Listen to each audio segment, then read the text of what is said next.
നമസ്കാരം. എല്ലാ ദിവസവും വൈകിട്ട് 7 മണിക്കുള്ള മാർക്കറ്റ് ന്യൂസിലേക്ക് സ്വാഗതം. ഞാൻ സിയാദ് ഇല്ലിക്കൽ. ഇന്ന് നമ്മളുടെ മാർക്കറ്റ് ഔട്ട്ലുക്കാണ്. ഞായറാഴ്ച അടുത്ത ആഴ്ച മാർക്കറ്റിനെ സ്വാധീനിക്കുന്ന പ്രധാന ഈവൻറ്റുകൾ നമ്മൾ ഡിസ്കസ് ചെയ്യുന്നുണ്ട്. ആദ്യമായിട്ട് കഴിഞ്ഞ ആഴ്ചയിലേക്ക് നമുക്കൊന്ന് തിരിഞ്ഞു നോക്കാം. Market recap. തിങ്കളാഴ്ച മാർക്കറ്റ് ഓപ്പൺ ചെയ്തു. ക്യാൻഡിൽ കാണുന്നുണ്ട്, ഒരു ബീറിഷ് ക്യാൻഡിലായിരുന്നു. 21,600 ലോ ക്രിയേറ്റ് ചെയ്തു. ചൊവ്വാഴ്ച ദിവസം അതേ ലോ ടെസ്റ്റ് ചെയ്തു. ബുധനാഴ്ച ദിവസം അതേ ലോ ടെസ്റ്റ് ചെയ്തു. അതിനുശേഷം നിഫ്റ്റി വ്യാഴാഴ്ച ദിവസം ഗ്യാപ്പ് അപ്പിൽ ഓപ്പൺ ചെയ്തു. വെള്ളിയാഴ്ച ദിവസം ഗ്യാപ്പ് അപ്പിൽ ഓപ്പൺ ചെയ്തു. 22,040 നിഫ്റ്റി ഓപ്പൺ ഇപ്പോൾ ക്ലോസിംഗ് ഉള്ളത്. അപ്പോൾ തിങ്കളാഴ്ച ദിവസം ഓപ്പണിംഗിൽ നിന്ന് 200 പോയിന്റ് താഴേക്ക് പോയി, 200 പോയിന്റ് മുകളിലേക്ക് പോയി. ഏകദേശം ഒരു 500 പോയിന്റിന്റെ ട്രേഡിംഗ് റേഞ്ച് നിഫ്റ്റി ക്രിയേറ്റ് ചെയ്തു. സെക്ടറിൽ നോക്കുകയാണെങ്കിൽ 3 സെക്ടറുകൾ, മെറ്റൽ, മീഡിയ, FMCG സെക്ടറുകൾ ഒഴികെ മറ്റുള്ള എല്ലാ സെക്ടറും ഗ്രീനിൽ ക്ലോസ് ചെയ്യാൻ സാധിച്ചു.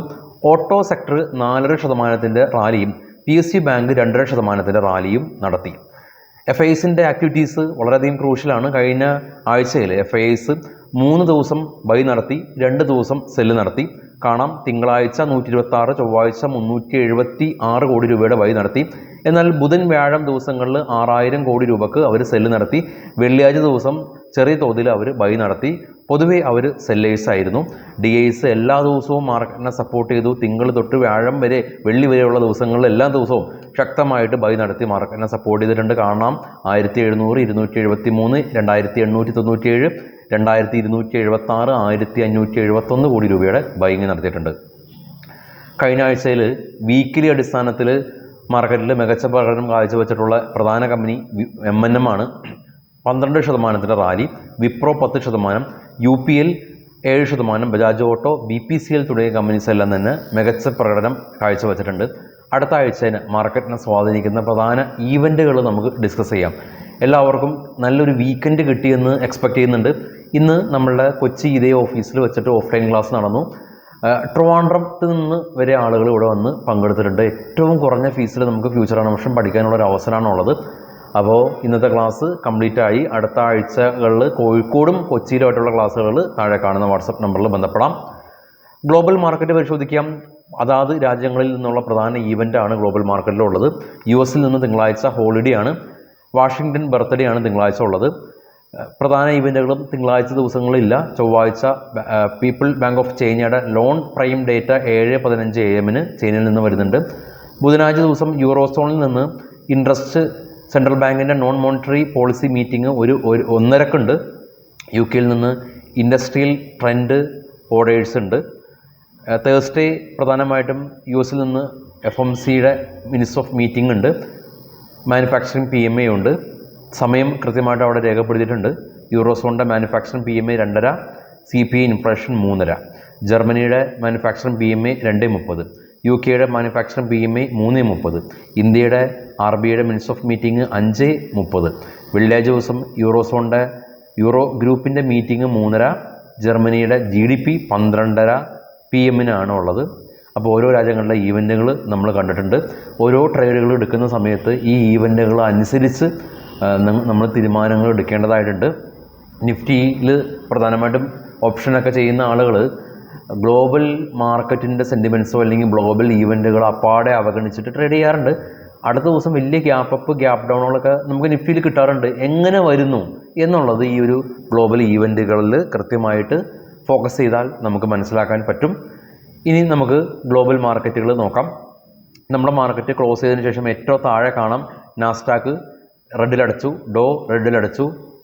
അതിനുശേഷം ഇന്ത്യ വിക്സ് 15.22 ഉള്ളത്.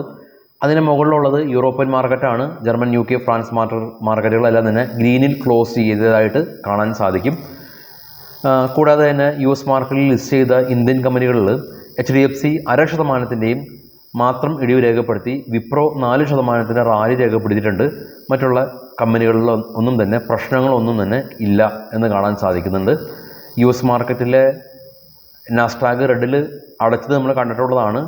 NVIDIA, Amazon, Google, apple, Facebook, Microsoft, Tesla, Intel, Netflix തുടങ്ങിയ കമ്പനീസ് 0.5% മുതൽ 1.5% വരെയുള്ള പ്രോഫിറ്റ് ബുക്കിങ്ങിലാണ് കഴിഞ്ഞ ദിവസം നാസ്ഡാക്കിലുണ്ടായിട്ടുള്ളത്.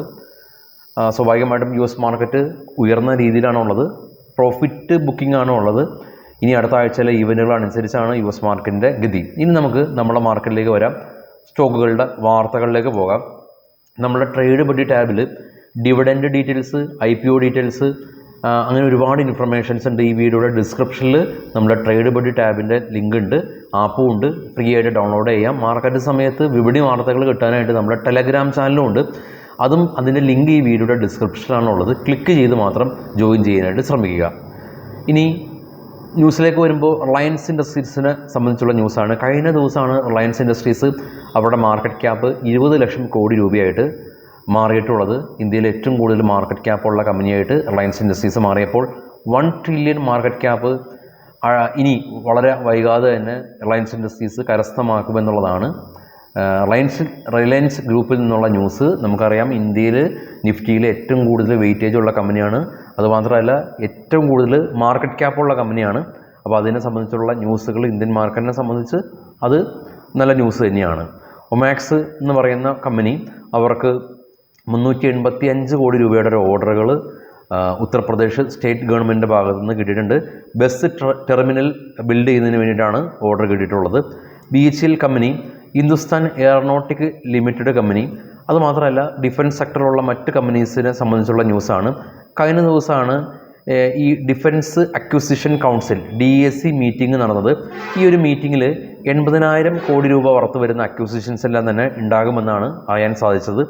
LIC, ഇന്ത്യയിലെ ഈ പോളിസി ബിസിനസ് ചെയ്യുന്ന ബിസിനസ്സിലെ 60% ബിസിനസ് കൈവശം വെക്കുന്ന LIC അവരുടെ സ്റ്റോക്കിൻ്റെ പ്രൈസ് എല്ലാം തന്നെ IPO റേഞ്ചിനേക്കാളും മുകളിലേക്ക് കടന്നു പോയതെല്ലാം തന്നെ നമ്മൾ കണ്ടിട്ടുള്ളതാണ്.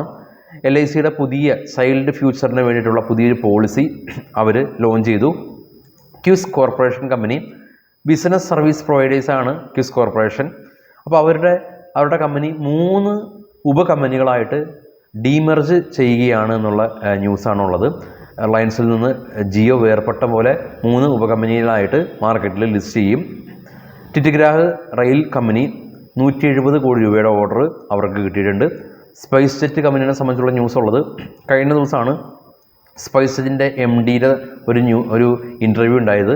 അപ്പോൾ ഈ ഒരു ഇൻ്റർവ്യൂവിൽ ഈസി മൈ ട്രിപ്പ് CEOയും അല്ലെങ്കിൽ സ്പൈസ് ജെറ്റ് CMDയും കൂടി അവർ ജോയിൻറ്റ് വെഞ്ചറായിട്ട് ഗോ എയറിനെ അവർ അക്യൂർ ചെയ്തേക്കാമെന്നുള്ള ന്യൂസുകൾ ഉണ്ട്. ബജാജ് ഓട്ടോ ഫെബ്രുവരി 29 അവരുടെ 4,000 കോടി രൂപ പുറത്ത് വരുന്ന ഷെയർ ബൈബാക്ക് റെക്കോർഡ് ഡേറ്റ് ഉള്ളത്. ക്രിസിൽ എന്ന് പറയുന്ന റേറ്റിംഗ് ഏജൻസി നെറ്റ് പ്രോഫിറ്റ് 33% ഉയർന്നു. 28 രൂപ ഡിവിഡൻഡ് കമ്പനി പ്രഖ്യാപിച്ചിട്ടുണ്ട്. മറൈൻ ഇലക്ട്രിക്കൽ കമ്പനി 104 കോടി രൂപ പുറത്ത് വരുന്ന ഓർഡർ കിട്ടിയിട്ടുണ്ട്. TVS മോട്ടോഴ്സ് ലീഡിംഗ് ആയിട്ടുള്ള ഓട്ടോമൊബൈൽ സെക്ടറിലുള്ള കമ്പനിയാണ്. ഇവർ 1 ലക്ഷം കോടി രൂപ മാർക്കറ്റ് ക്യാപ്പ് വരുന്ന ഓട്ടോമൊബൈൽ സെക്ടറിലുള്ള 6ാമത്തെ കമ്പനിയായിട്ട് മാറി. Zydus life company, chest pain treat ചെയ്യുന്ന പുതിയ മെഡിസിന് US ഡ്രഗ് കൺട്രോൾ അതോറിറ്റിയുടെ അംഗീകാരം ലഭിച്ചു. Equitas small finance bank Chennai super കിങ്ങിൻ്റെ ഒഫീഷ്യൽ ബാങ്കിങ് പാർട്ട്ണറായിട്ട് അവർ മാറി. ഫിനോടെക്സ് കെമിക്കൽ കമ്പനി മഹാരാഷ്ട്രയിൽ പുതിയൊരു പ്ലാന്റ് അവർ സെറ്റപ്പ് ചെയ്യാനായിട്ട് കമ്പനി തീരുമാനിച്ചു. Oberoi reality company marine international ആയിട്ട് പുതിയ ബിസിനസ് കോൺട്രാക്റ്റ് സൈൻ ചെയ്തിട്ടുണ്ട്. സ്കാഫേഴ്സ് ഇന്ത്യ നെറ്റ് പ്രോഫിറ്റ് 210 കോടി രൂപ, കമ്പനി 26 രൂപ ഡിവിഡൻഡ് പ്രഖ്യാപിച്ചിട്ടുണ്ട്. മറ്റുള്ള സ്റ്റോക്ക് ന്യൂസായിട്ട് നാളെ രാവിലെ ഇറക്കെത്താം. എല്ലാവർക്കും ശുഭരാത്രി.